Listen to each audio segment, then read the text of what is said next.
Welcome to an Aspec Guide to Shakespeare, a show for those who'd rather hear their dog bark at a crow than someone swear they love them. I'm your host, Beks Roen, they, he. Now, as an Aspec Shakespeare actor, I'm really wanting to use this podcast to create a resource that I haven't really encountered much of yet.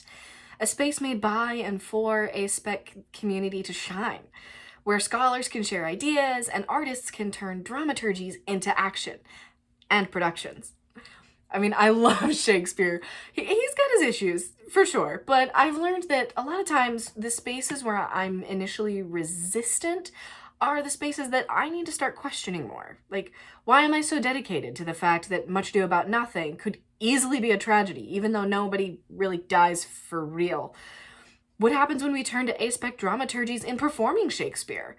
What wealth of unexplored possibility waits for us in the realm of early modern asexuality studies?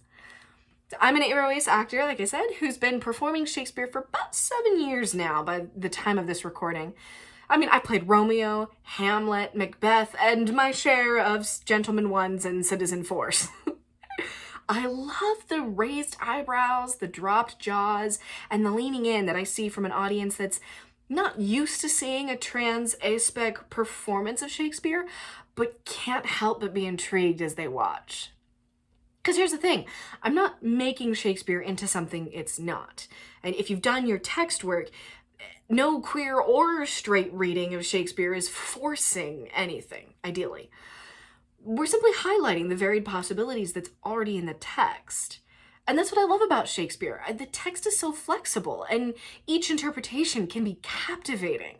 I mean, where else in theater do you get so much freedom to bend and play with and interrogate the script?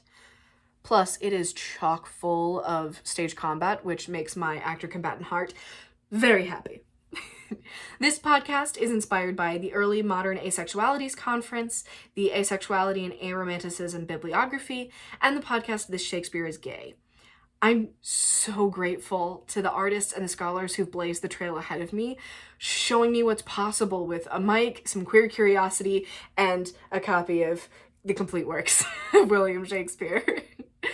I want to share the thoughts, theories, and questions that are rattling around my aro-ace brain and share the work of as many early modern Aspec scholars and artists as I possibly can. Because, y'all, they have some really cool things to say.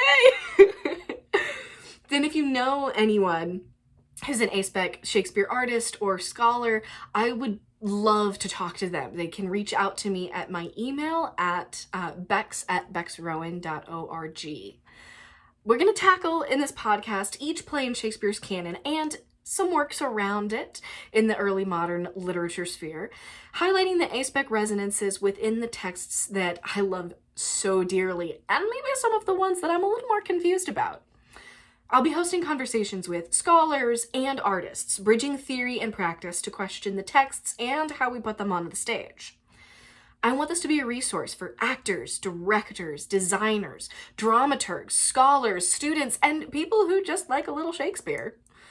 I hope the conversations here inspire new papers and fresh, fully Aspec performances, and help some people just feel seen in who they are. So be prepared for gray areas, questions, and probably plenty of me gasping and hopping around with Aspec excitement. I will be hard-pressed to stay in my seat, I am sure. And I'd love to hear questions, comments, theories in the chat and in the comments. Like, save the podcast, share it with a friend or that one theater kid that you know. And if you want sneak peeks of upcoming guests, along with a bunch of other queer storytelling goodies, you can subscribe to my streaming platform, Roguish Goblin Stories, at beksroen.org/RGS. That's BEKSROEN.org/RGS. Thanks so much for listening. I can't wait to see where this goes.